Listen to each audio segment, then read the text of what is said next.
On February 14, 2019, a suicide bomber attacked a convoy of Indian security forces. We're getting reports of multiple casualties in a He killed at least 40 Indian soldiers here in Kashmir. The deadliest attack the region has seen this century. The bomber was part of an Islamic militant group based in Pakistan. Jaish-e-Mohammed claimed responsibility for that attack. 12 days later, India carried out airstrikes in northwestern Pakistan. Then Pakistan shot down at least one Indian aircraft around here. Tensions rose between the two rival nations. It can escalate. To escalate. Serious escalation in years. Kashmir is one of the most disputed places on Earth. Over the course of 70 years, it's been at the center of 3 wars, fought between 2 massive armies. It's heavily occupied by more than 500,000 Indian troops and a deadly collection of militias and terrorist groups. Kashmir is the stage for the relentless conflict between India and Pakistan. But focusing on these 2 countries can obscure what's really at stake: the voice of Kashmiris who are caught in a vicious cycle of violence.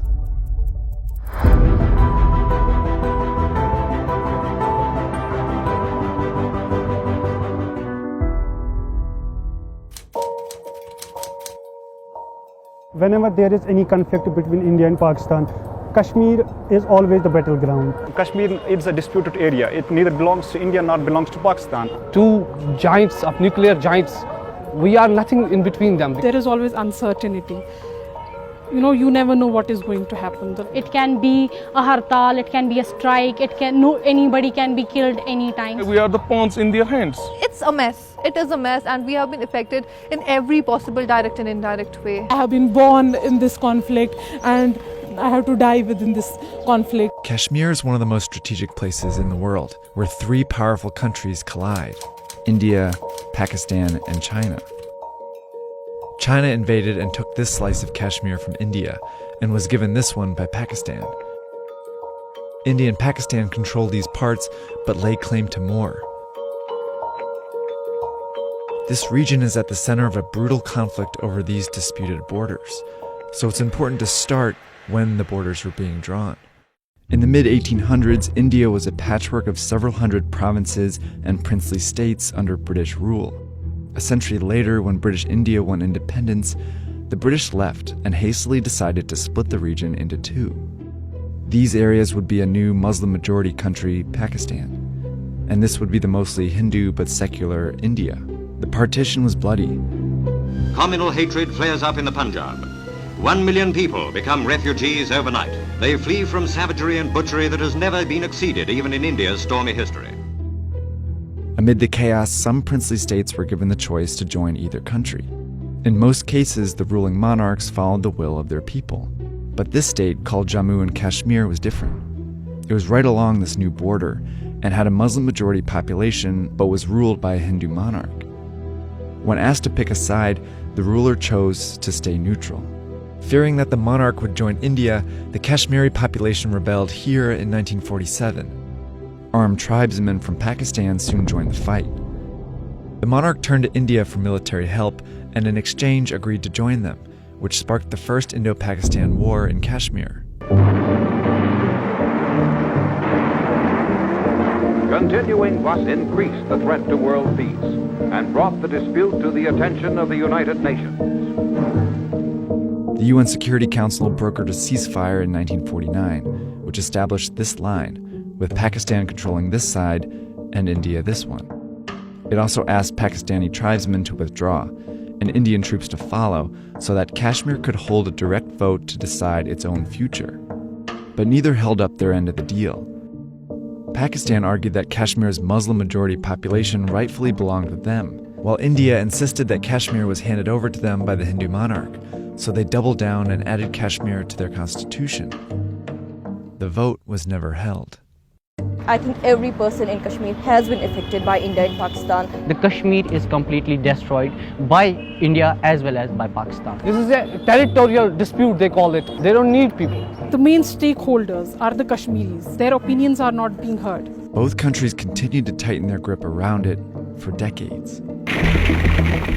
Kashmir, fighting is going on, and heavy casualties in men and equipment have been inflicted on the aggressor. In 1965, the Second Indo-Pakistan War broke out in Kashmir. Thousands of people were killed between the huge armies on both sides. A ceasefire ended the war, but didn't change this line. Kashmir was kept divided and occupied.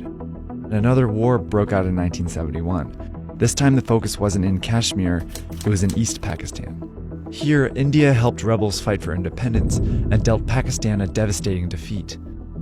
This region became a new country, Bangladesh, and Pakistan lost its eastern half. This made Kashmir more important than ever. It became one of the most militarized places on Earth as India and Pakistan deployed planes, tanks, artillery, and soldiers along the line of control. On the political front, in '87, India reportedly rigged an election, declaring a pro-India party as the winner. Now, this was a big turning point for many Kashmiris, who felt they were again denied the chance to vote. Thousands took to the streets in Indian-controlled Kashmir to protest the occupation. But India met the movement for independence with harsh resistance, which quickly escalated to more violence. In January, security forces opened fire on demonstrating separatists, turning a 2-year-old struggling movement into a full-blown popular uprising. More than 650 people have been killed in clashes between troops and separatists. Kashmiri militias, like the Jammu and Kashmir Liberation Front, started recruiting Muslim youth to fight for independence, and increasingly attacked the Indian military. Pakistan saw an opportunity in this insurgency. They helped introduce a new kind of militant group, radical Islamic fighters who fought for a more pro-Pakistan Kashmir. By the mid-90s, these groups dominated the insurgency.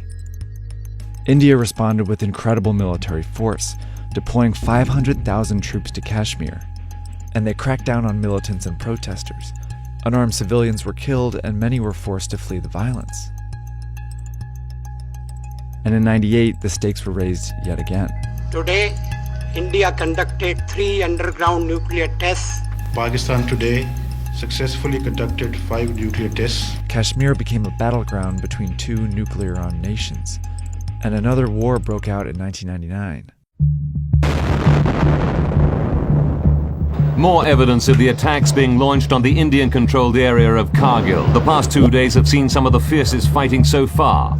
Militant Muslim fighters have also crossed over into some parts of Indian-ruled Kashmir. The 1999 war ended with another ceasefire, but that didn't stop either country. Over the years, Pakistan's militant groups got bolder and launched terror attacks in and outside of Kashmir. In 2001, members of Lashkar-e-Taiba bombed India's parliament building in New Delhi, killing 14 people.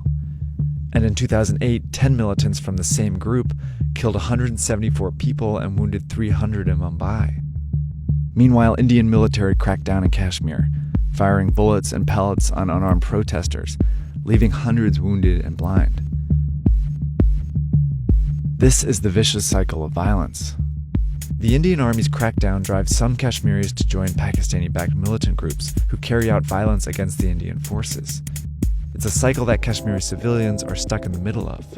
Just because of this conflict, we are losing our young generations because we are getting killed. Every second day we hear a news that 2 boys were killed, 3 boys were killed, and there is anger, among young generation. There are psychological effects of the conflict. Okay, everybody is facing some sort of problem in Kashmir. Hopelessness is everywhere due to this conflict. When you snatch pens from youth, you are yourself forcing them to pick up guns. Which brings us back to 2019.